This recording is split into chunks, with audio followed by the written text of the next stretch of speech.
हमारा होता है वो जान से प्यारा होता है।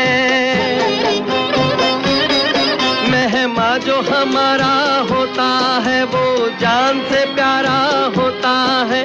ज्यादा की नहीं